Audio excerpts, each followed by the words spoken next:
fue realizado por el doctor William Edwards, patólogo de la clínica Mayo de Rochester, Massachusetts.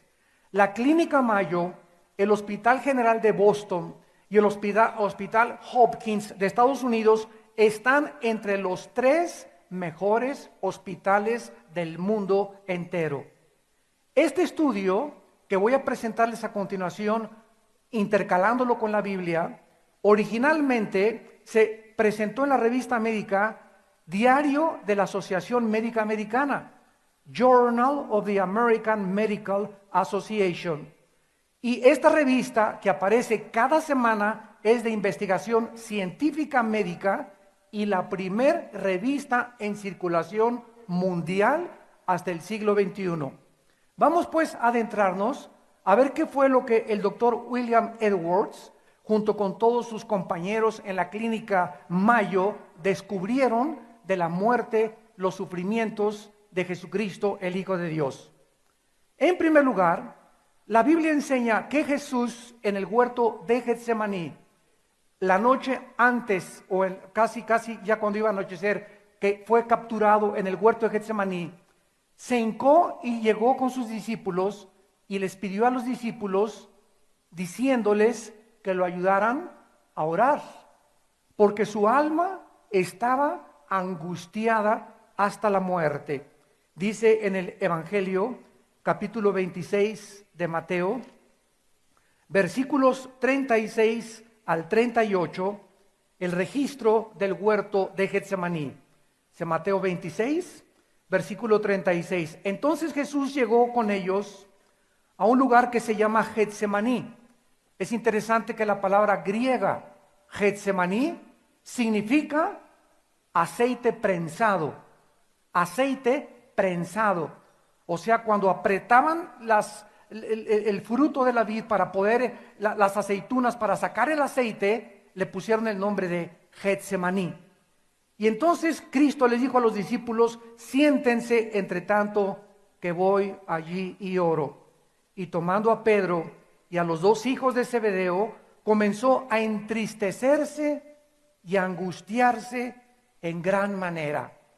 Entonces Jesús les dijo, mi alma está muy triste hasta la muerte, quédense aquí y velen conmigo.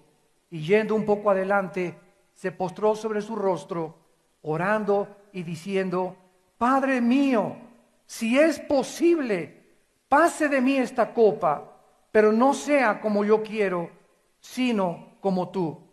Y en el Evangelio de Lucas capítulo 22, versículo 44, la Biblia dice que estando en agonía, oraba más intensamente y era su sudor como grandes gotas de sangre que caían hasta la tierra. De acuerdo a la ciencia médica, la Biblia enseña que este sudor que Cristo transpiró a través de sus capilaridades cutáneas se llama científicamente hematodrosis, hematohidrosis o sudor sanguinolento. Esto suele ocurrir, de acuerdo a los médicos, cuando existe un estado emocional tan elevado que la hemorragia de las glándulas sudoríparas ocasiona que la piel quede totalmente frágil. Probablemente la pérdida de la sanguínea en el huerto de Getsemaní no produjo el shock hipovolémico que le produjo la crucifixión, como lo vamos a ver. Sin embargo, esta fragilidad cutánea resultante ocasionó más tarde una gran pérdida de sangre después cuando comenzaron a azotar su espalda.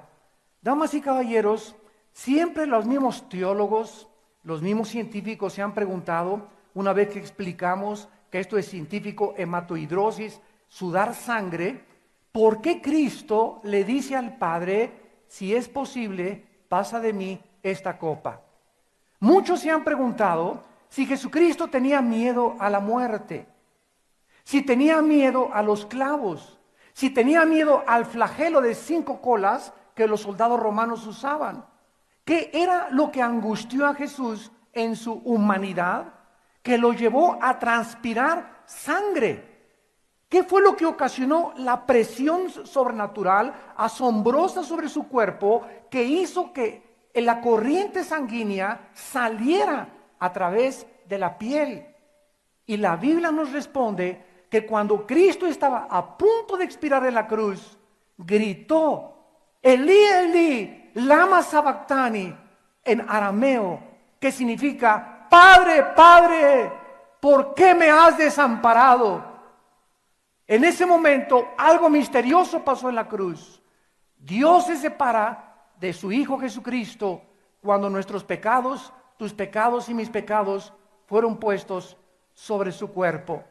Cristo sudó sangre porque no tenía miedo a la muerte. Él, después de Getsemaní, estaba ya dispuesto a ir y ser crucificado.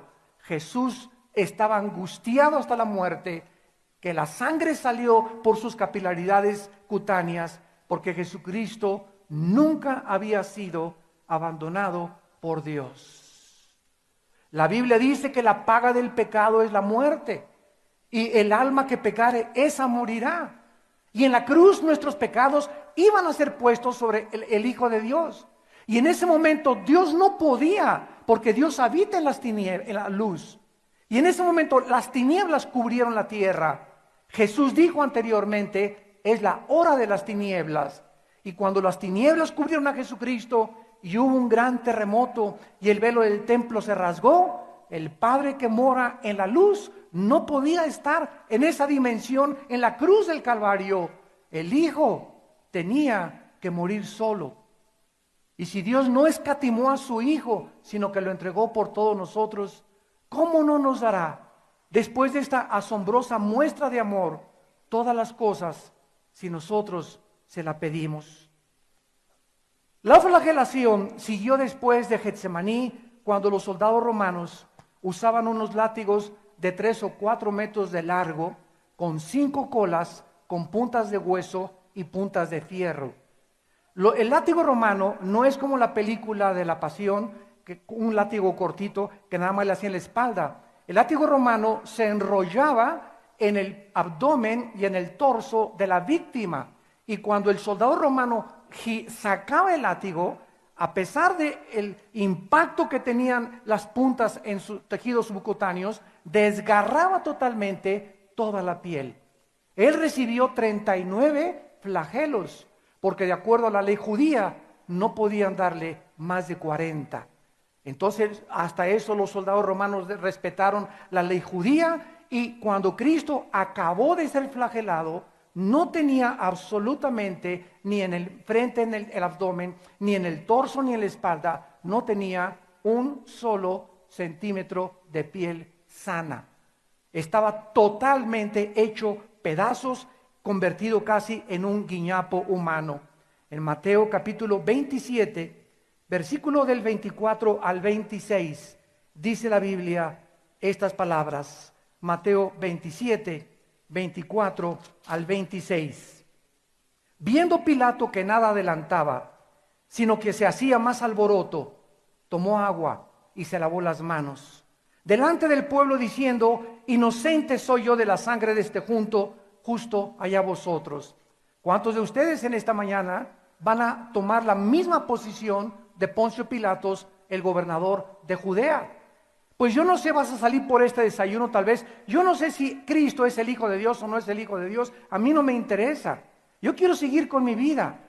No me interesa investigar. No me interesa decirle: Dios, te necesito. Y todas estas personas que están simbolizadas por Pilato son las personas que van a tener mayor condenación.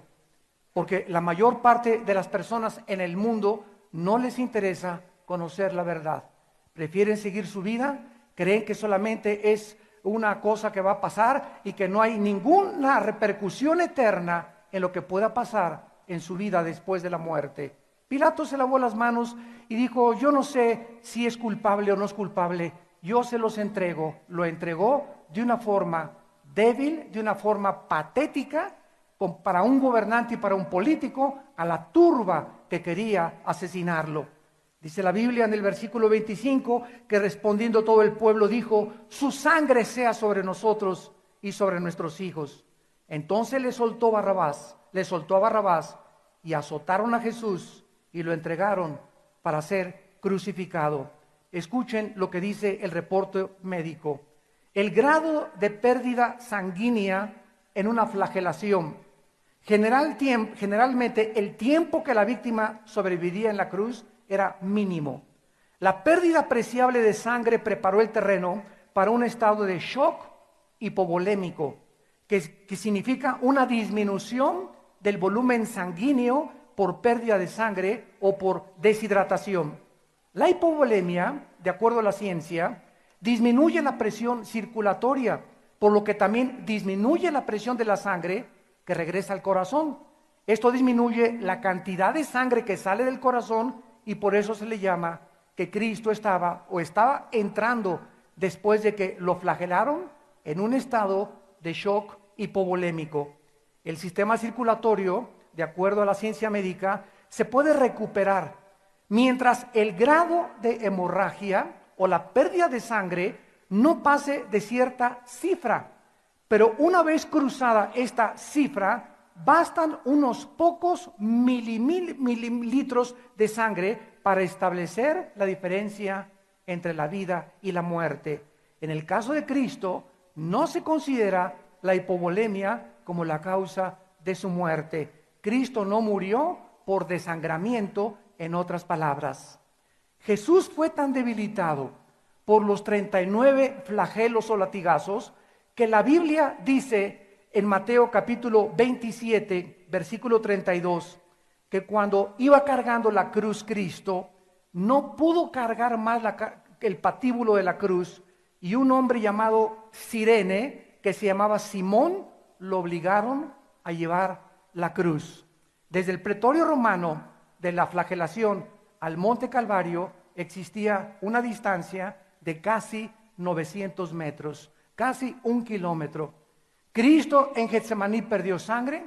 Cristo perdió sangre cuando lo golpearon en la cara, lo golpearon en la espalda, lo flagelaron y no pudo ya cargar la cruz, por lo que lo ayudaron a cargar la cruz para llegar al monte Calvario. Esto sucedió cuando lo prepararon también y lo llevaron para quitarle el manto de púrpura que los romanos le pusieron y que se le pegó con la sangre coagulada al llegar al monte Calvario. Al llegar al monte Calvario, los romanos, que eran expertos en torturar y eran crueles y sanguinarios, le arrancaron el manto de púrpura y con eso arrancaron todos aquellos pellejos y piel que le quedaba en la coagulación y en el tiempo que Cristo tardó en llegar a la cruz del Calvario. Las heridas en la espalda fueron totalmente desprendidas y abiertas cuando fue arrancado totalmente su piel por la sangre que tenía coagulada. Dice Mateo 27, versículo 27, entonces los soldados del gobernador llevaron a Jesús al pretorio y reunieron alrededor de él a toda la compañía y desnudándole, lo encueraron totalmente, le echaron encima un manto escarlata y pusieron sobre su cabeza una corona tejida de espinas filosísimas que penetraron más de 1 pulgada hasta llegar al cráneo, su frente y su cabeza. Y entonces le pusieron una caña e hincando la rodilla le gritaban: ¡Salve, Rey de los judíos! Y escupiéndole tomaban la caña y le golpeaban en la cabeza. Cristo sufrió heridas, descalabrado toda su cabeza, coronado con las espinas, su abdomen hecho un guiñapo humano, la pérdida de sangre que comenzó a provocar el shock hipovolémico, y además en el momento en que lo acostaron sobre la cruz, su espalda comenzó a pegar con la madera y entonces levantaban la cruz que tenía aproximadamente 1 metro de profundidad el hoyo donde la cruz era encajada, y al soltar la cruz en el suelo, el cuerpo de la víctima caía y se rasgaba totalmente los clavos que tenía puestos en las manos y en los pies. Escuchen lo que dice la Biblia en Lucas 23 a la luz de la Biblia, versículo 32 al 37. Dice Lucas 23, versículo 32, llevaban también con él a otros dos que eran malhechores para ser muertos. Y cuando llegaron al lugar llamado de la calavera, le crucificaron allí. Y los malhechores, uno a la derecha y otro a la izquierda. Y Jesús decía: Padre, perdónalos, porque no saben lo que hacen. Y repartieron entre sí la única pieza de vestido que Jesús tuvo durante toda su vida. Su túnica se la arrancaron y lo exhibieron desnudo en una cruz. ¿Qué dice la ciencia acerca de la crucifixión? ¿Dónde fueron los clavos de Cristo? Regularmente se pinta a Cristo con las heridas aquí en las manos, pero de acuerdo a la ciencia era imposible. Los clavos los pusieron exactamente en las muñecas. Dice la ciencia, los brazos de un crucificado no eran totalmente estirados, porque los clavos eran puestos entre los huesos del radio y los huesos del carpo. Aunque no producían fractura, el daño al periósteo, membrana que cubre los huesos, era dolorosísima. Seguramente los clavos también penetraron el nervio mediano, lo cual debió haberle ocasionado a Jesús espasmos intensísimos de dolor en ambos brazos mientras él estaba recibiendo los clavos con el martillo que herían sus brazos. Todo esto se debió haberle producido lo que llaman en la ciencia parálisis en parte en sus manos, pues los ligamentos son atrapados en el trayecto de los clavos, ocasionando lo que se llama una mano en garra. Los clavos de los pies le atravesaron los huesos del tarso y seguramente también le ocasionaron lesiones en los nervios. Los clavos, sin embargo, no producían una pérdida sanguínea importante. El mayor efecto fisiológico, dice el doctor Edwards, de la crucifixión fue la interferencia con la respiración normal, especialmente cuando el crucificado trataba de inhalar aire para exhalarlo. El simple hecho de jalar aire implicaba dolores y calambres desde la punta de la cabeza a la punta de los pies. Calambres intensísimos. Las manos ya casi Cristo no las sentía por los nervios que habían atravesado los clavos, y cada vez que Jesús quería respirar era un esfuerzo tan grande que tenía que cada vez y cada segundo se iba acortando poco a poco su vida. Este efecto, de acuerdo a un análisis de la respiración, primordialmente con el diafragma y de forma superficial, resulta en una retención de dióxido de carbono en los pulmones. Otros factores, dicen los científicos, que contribuían a la muerte de un crucificado eran, por ejemplo, la deshidratación. Muchos morían por deshidratación antes de que cualquier otra cosa sucediera. En segundo lugar, podían morir por arritmias cardíacas inducidas por el estrés. En tercer lugar, un crucificado podía morir por insuficiencia cardíaca por acumulación rápida de líquido de la cavidad pericárdica o en la cavidad pleural. Casi siempre, los soldados romanos, que eran expertos en crucificar y sabían cuando alguien estaba muerto, se acercaban al crucificado y le rompían con un bate, con un leño, los huesos de las rodillas, para que entonces se colgara su cuerpo y murieran asfixiados.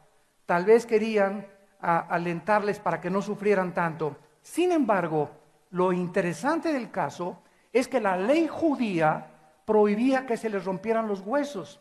Y cuando el centurión romano se acercó a Jesucristo y vio que estaba totalmente muerto, entonces en lugar de romperle los huesos de las rodillas, tomó una lanza y se la atravesó en el costado de izquierda a derecha.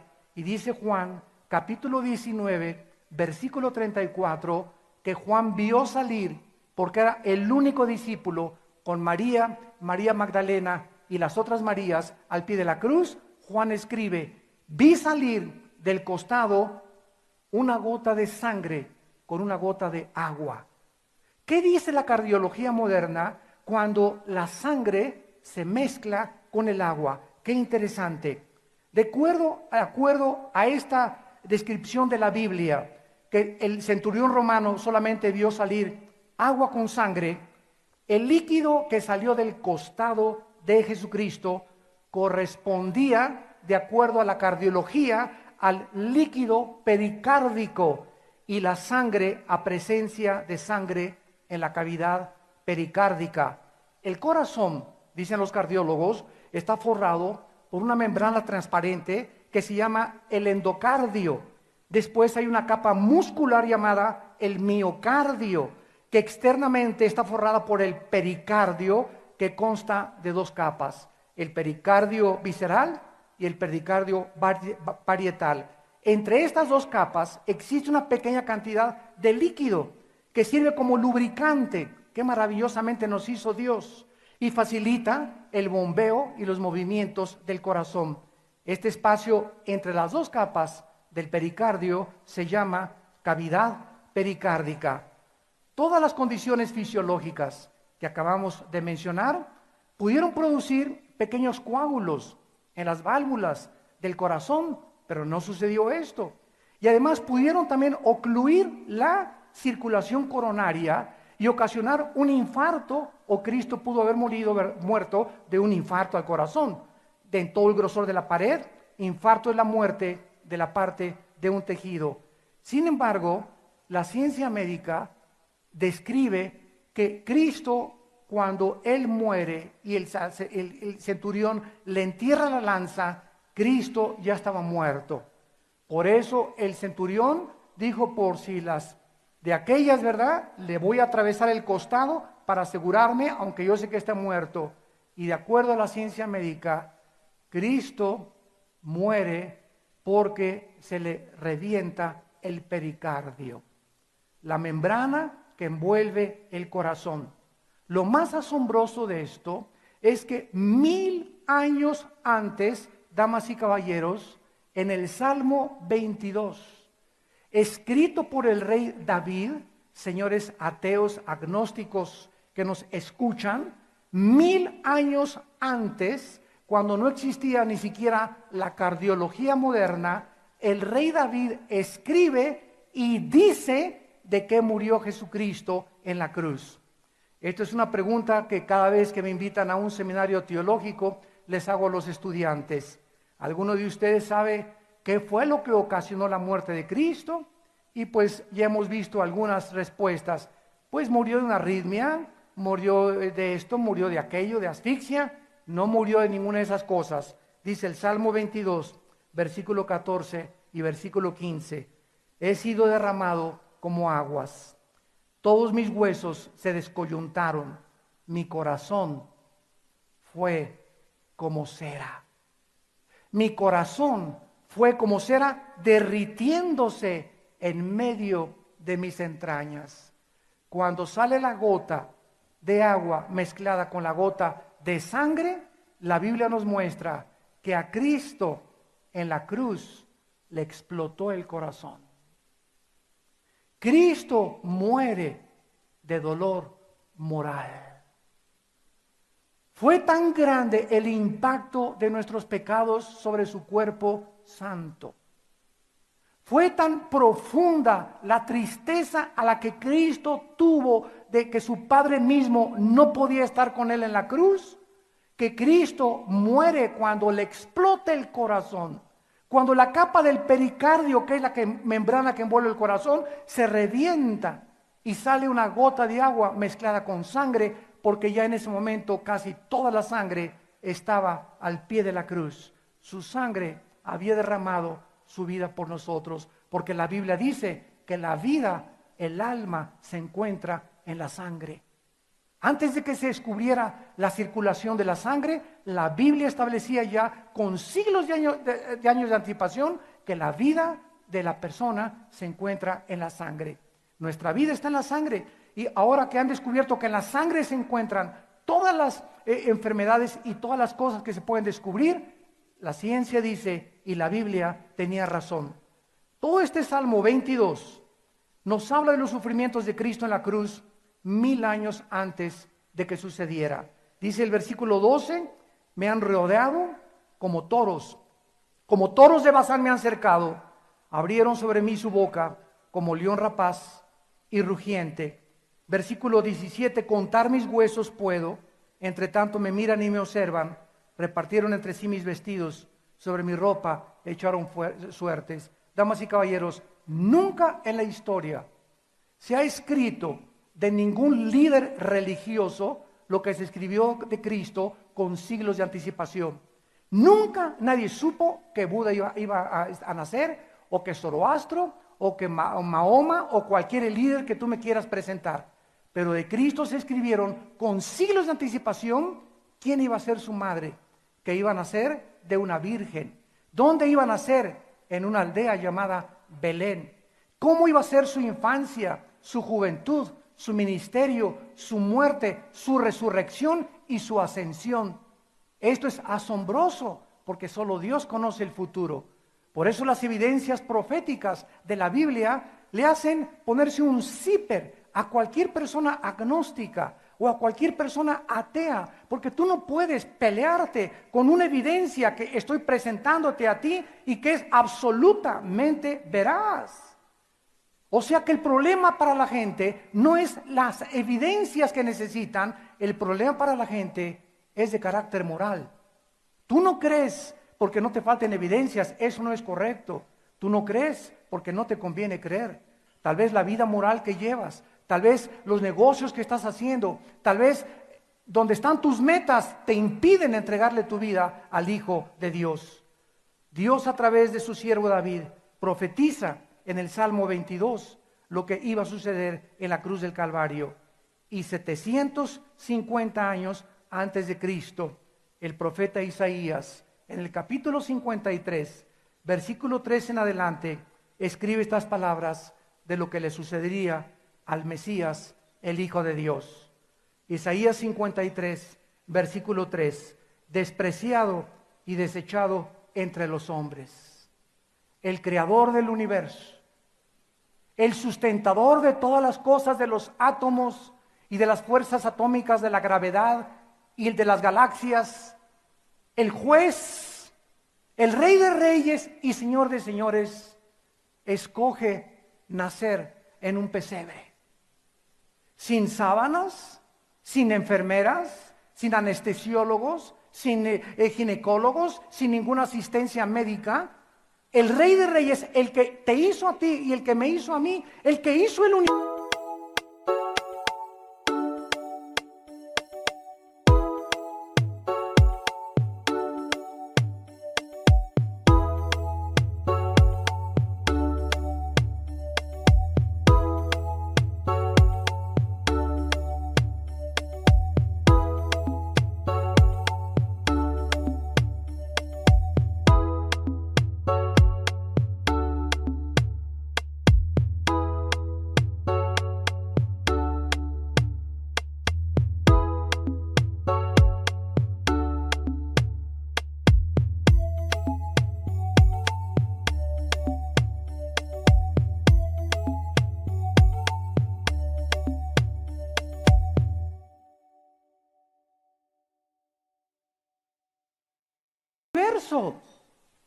Baja a nacer en un pesebre rodeado de animales. ¿De qué nos habla esto? ¿Cuál fue la intención de Dios de haber bajado a este mundo y haber vivido y nacido bajo estas condiciones?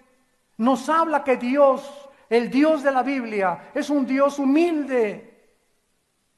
Es un Dios humilde. Y su Hijo manifestó y proyectó esa humildad al hincarse ante sus discípulos y lavarle los pies. Y nosotros, pobres seres humanos engreídos, soberbios, orgullosos, que creemos y vemos con desprecio a los que son inferiores a nosotros, cultural o social o racialmente, que creemos o nos creemos superiores a los demás, cuando el mismo Dios de los cielos bajó a este mundo a hincarse y lavarnos los pies, para que nosotros descubramos que Dios da gracia a los humildes y Dios resiste a los soberbios. Dios no puede soportar la soberbia humana, y ha sido esta soberbia la que ha ensoberbecido a los científicos ateos en el mundo entero, porque profesando ser sabios se convirtieron en necios. Es la soberbia humana la que nos ha hecho creer que venimos de los animales, que somos el producto fortuito y accidental de una evolución.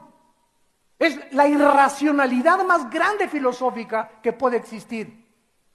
Como acaba de decir hace poco el más grande apologista que hay en el mundo ahorita, un hindú llamado Dinesh D'Souza, dice en un debate que tuvo en la Universidad de Notre Dame con Christopher Hitchens, el ateo más grande de Europa, le dice Dinesh D'Souza a este ateo: es que yo he descubierto que el 90% detrás del ateísmo son personas que se quieren vengar de Dios.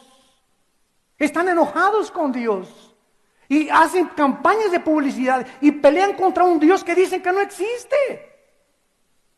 La grande honestidad del ateo Jean-Paul Sartre en los 60s, en el siglo pasado, que escribió La náusea y el libro del muro, fue cuando Sartre reconoció al morir: he sido un tonto filosóficamente al haber gastado mi vida en tratar de demostrar algo que no existe, cuando si no existe había un propósito mucho más elevado al cual dedicar mis talentos. Esta es la irracionalidad de la soberbia del intelecto humano, que profesando ser sabios se hacen necios. ¿Cómo podemos ser el resultado fortuito de una evolución cuando vemos nosotros un cuerpo maravillosamente diseñado, los ojos que son un diseño inteligente que supera cualquier cámara fotográfica, los oídos, la sangre, el corazón que no necesita aceite, todo absolutamente nuestro cuerpo por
un accidente.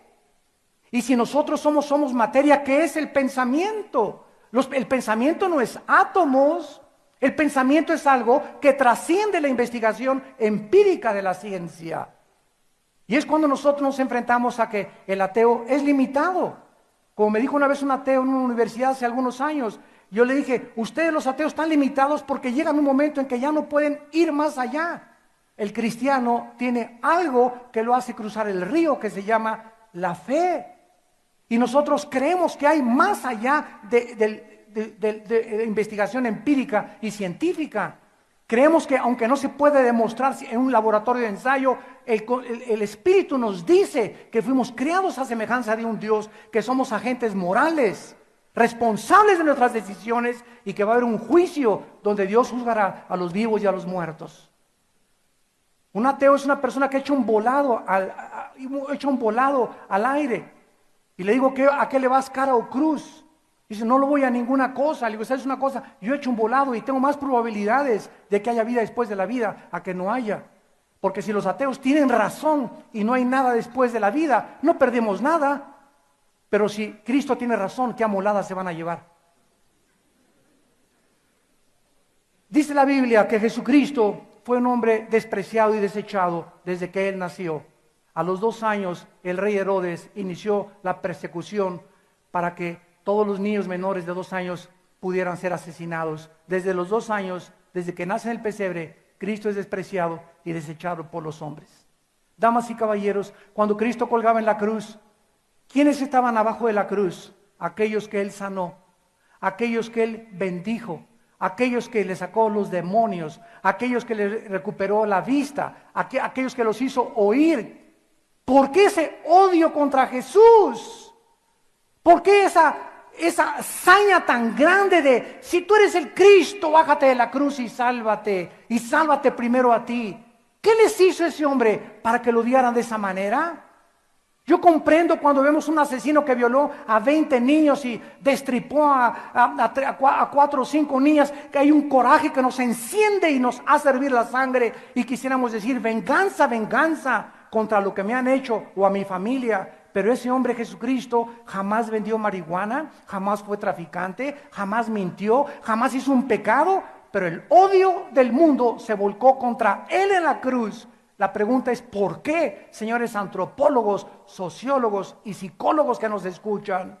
¿Cómo se puede explicar de una forma racional y lógica un odio inexplicable contra aquel que era la luz, la verdad, el camino y la vida? La Biblia nos da la respuesta en el capítulo 3 de Juan. Esta es la condenación, que la luz vino al mundo y los hombres amaron más las tinieblas. ¿Por qué ese odio contra la Biblia? ¿Por qué hace algunos años, en los 80s, cuando fui a la Universidad Autónoma de México y hablé con el director para presentar una conferencia en la Facultad de Filosofía que se llamó Creación o Evolución, le dije al director de la universidad, yo quiero probarles a los estudiantes que ellos solamente han tenido una parte de la verdad, han conocido la evolución, no conocen las evidencias de la creación bíblica. ¿Por qué no nos permite presentárselas, que tengan a dónde escoger?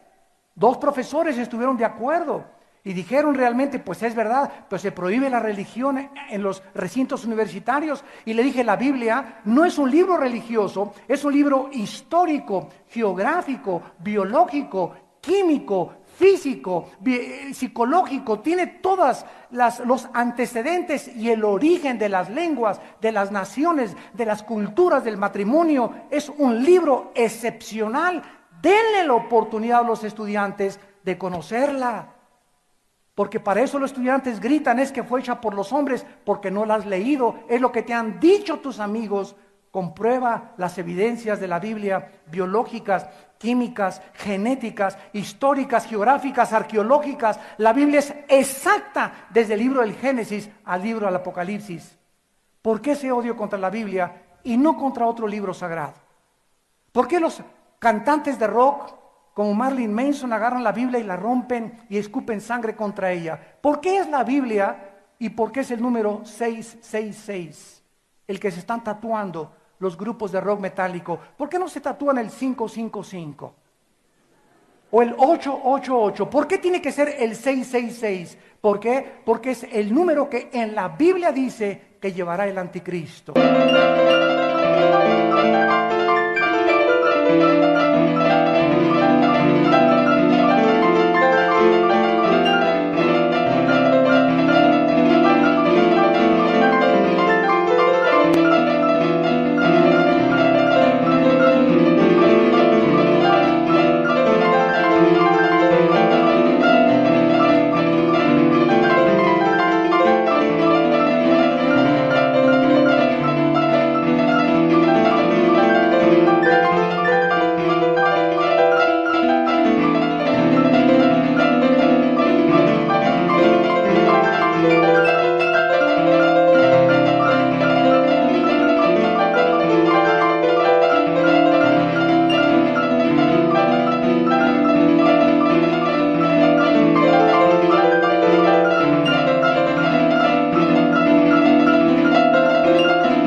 Detrás del nombre de Cristo, del anticristo en hebreo y en griego, estará el número 666.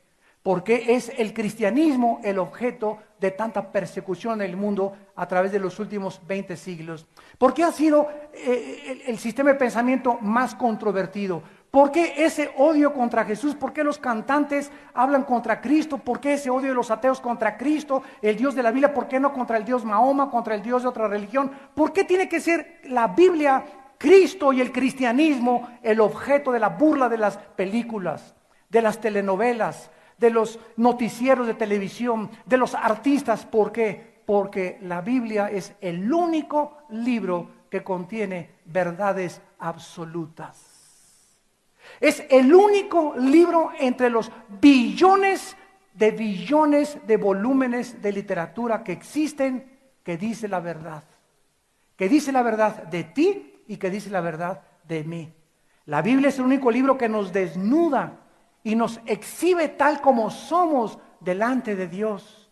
Y a nadie le gusta que le digan que tiene cáncer, pero el doctor te dice, discúlpeme señor Pancho Pancholín, las radiografías dicen, aunque usted se sienta bien y aunque crea usted que, no es, que está sano, las radiografías dicen que usted tiene cáncer. Y la Biblia nos dice que aunque creamos que nosotros vamos a pensar que las religiones nos salvan y que somos buenos por naturaleza, la Biblia dice que nuestro estado interno es de corrupción, que hemos heredado un veneno desde nuestros primeros padres que se ha transmitido genéticamente hasta nuestros días y que la Biblia le llama pecado. William Shakespeare le llamaba el defecto trágico, Carlos Marx le llamaba la lucha de clases, Sigmund Freud el medio ambiente. Todos, la educación es que falta de conocimiento y todos atribuyen a algo el problema de la maldad humana. La Biblia le llama pecado. Y por este pecado es la causa por la cual Cristo murió en una cruz. Para pagar Él por tus pecados y por mis pecados, porque nosotros no podíamos pagar por nuestros pecados. Alguien tenía que perdonarnos porque al que ofendimos fue a Dios. Dios tenía que morir en nuestro lugar, en la humanidad de su Hijo Jesucristo.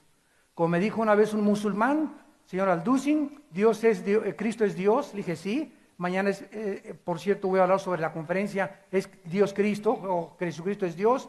Y le dije sí, Jesucristo fue Dios. Y me dice el musulmán de una forma, una excelente pregunta, entonces ¿cómo pudo Dios morir? Si Cristo es Dios, ¿cómo pudo Dios morir? Y le dije, no cabe duda que es falta de información y de conocimiento. Cristo tenía dos naturalezas, era 100% hombre, era 100% Dios. En la cruz Cristo muere en su humanidad, muere el cuerpo de Cristo, el Espíritu lo entrega al Padre en el momento de la muerte. Cristo nunca dejó de ser divino ni Dios. Dios no puede morir. Era la razón por la cual tenía que tener un cuerpo humano para morir como tú y como yo y resucitar de entre los muertos. Pero la Biblia nos muestra finalmente, no solamente en Isaías 53, todo lo que Cristo sufrió, sino que dice más adelante el versículo 4, ciertamente llevó Él nuestras enfermedades y sufrió nuestros dolores, y nosotros le tuvimos por azotado, por herido de Dios y abatido. Mas Él, herido fue por nuestras rebeliones, molido por nuestros pecados, el castigo de nuestra paz fue sobre Él, y por su llaga fuimos nosotros curados. ¿Cuál es el mensaje, damas y caballeros, de la Biblia? El centro, el núcleo del mensaje es este: tú eres pecador. El diagnóstico de Dios es que tú has pecado y yo he pecado. Pregunta, ¿qué vas a hacer con tus pecados? ¿Te vas a ir de rodillas para pagar por ellos? ¿Vas a pertenecer a cierta religión para pagar por ellos? La Biblia dice, sin derramamiento de sangre no hay perdón de pecados. No hay otra manera porque es Dios el que escogió la forma de irnos al cielo, no nosotros. Nosotros, al desconocer la forma y el plan de Dios, hemos inventado las religiones. Y como dijo hace mucho tiempo Nikolai Lenin, el gran ateo marxista, el opio de los pueblos es las religiones. Las religiones no salvan a nadie. Tú puedes ser católico, protestante, musulmán, mormón, testigo de Jehová, lo que tú me quieras decir. Y el hecho que tú tengas una religión no te salva si no tienes a Cristo morando dentro de ti.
El cristianismo no es una religión, es una relación personal con el Hijo de Dios, con alguien que resucitó de entre los muertos, que no se quedó clavado en la cruz, a los 3 días salió de la tumba como el Rey de Reyes y Señor de Señores, se les apareció a más de 500 personas porque anteriormente le había dicho, yo soy la resurrección y la vida.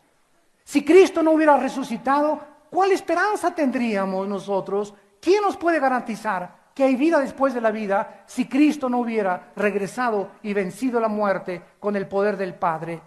Y este es el mensaje que Dios te dice, yo pagué por ti en la cruz. Tú no tienes que hacer nada más que creer lo que yo hice en la cruz del Calvario.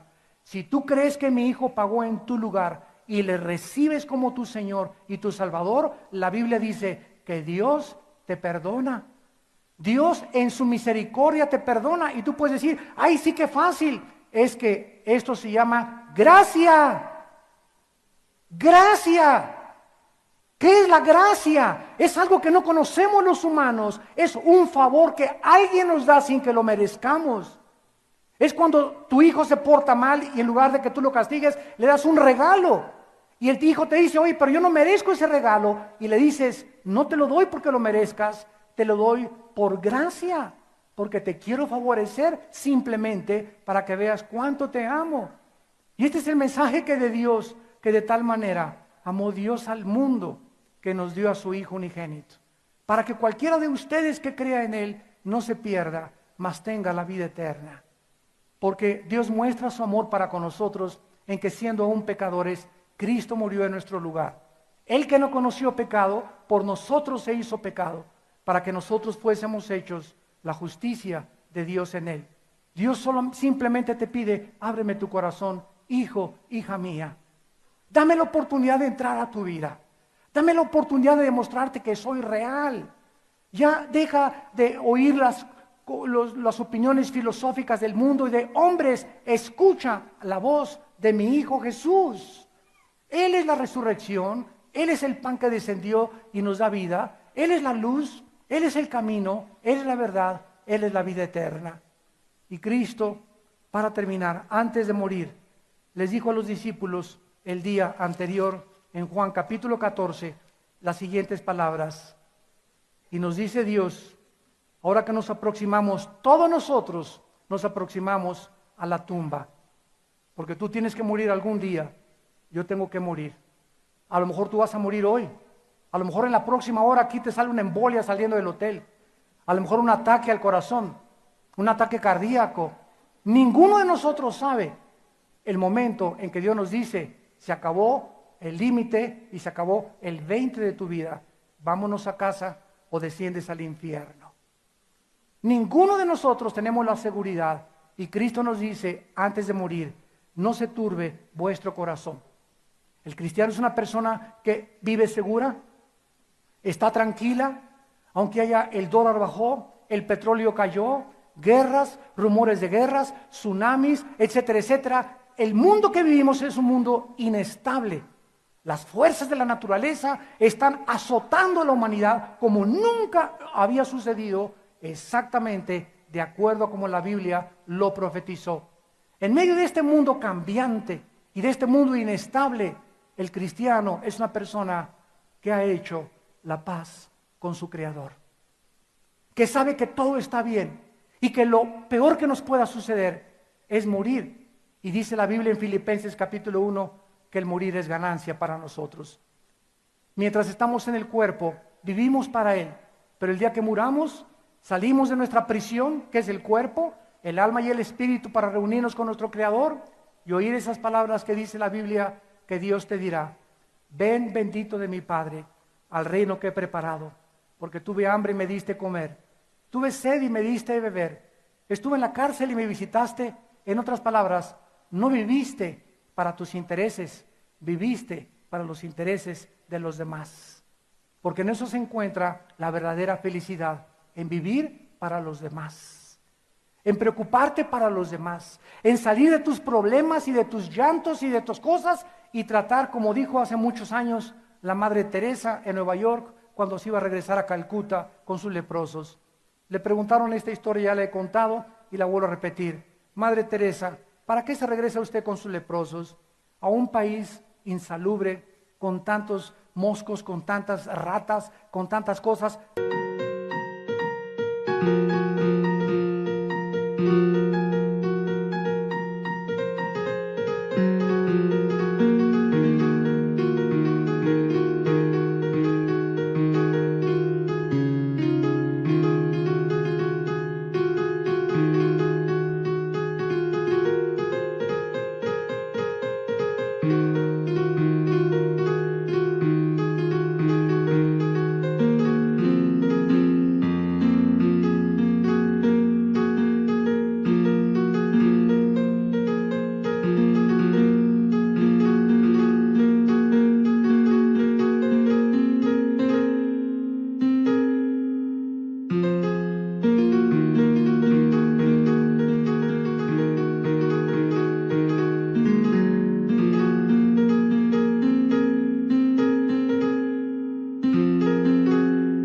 Aquí le construimos en Nueva York un hospital con aire acondicionado, le podemos rentar un coche, le podemos regalar un carro, etcétera, etcétera.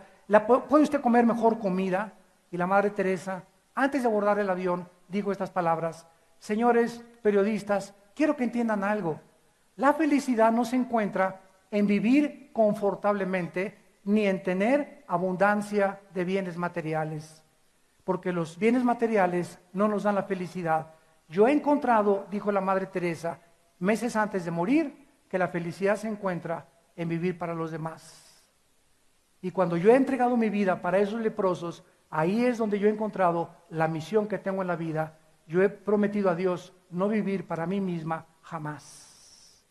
6 meses antes de que la princesa Diana de Inglaterra fuera muerta o asesinada en el túnel en Francia, ella visitó a la Madre Teresa y le dijo, en la biografía de la Madre Teresa aparecen estas palabras de la princesa Diana: soy la mujer más infeliz, más sola, más solitaria y sin significado en la vida, la princesa Diana de Inglaterra. Porque sabía que esa mujercita insignificante, fea, tenía mucho más valía que ella, que era la princesa que aparecía en la revista Hola, y que aparecía en las revistas Cosmopolitan, y que entraba en todos los palacios. Sin embargo, era una mujer que sabía que algo le hacía falta. Algo necesitaba llenar su vida. Y este vacío con el cual nacimos, fuimos creados deliberadamente para que lo llene Dios. Agustín de Hipona dijo: Dios, tú nos creaste a tu semejanza, y hasta que regrese a ti podré descansar mi alma. No es hasta que Dios entra en nuestra vida que descubrimos que Él es el único que puede llenar esa soledad, esa vaciedad que ni el sexo, ni el placer, ni el nombre, ni el poder, todo son vanidades ilusorias. El hombre es tan vano, las mujeres son tan vanidosas, que viven solamente para este mundo, jo, jo, jo, ja, ja, ja, y creen que así es la vida, y se te acaba la belleza a los 40, 50 años de edad. ¿Y qué vas a hacer después? ¿Hacerte 15 cirugías plásticas? ¿Para que cuando levantes la mano se te levante también la patita?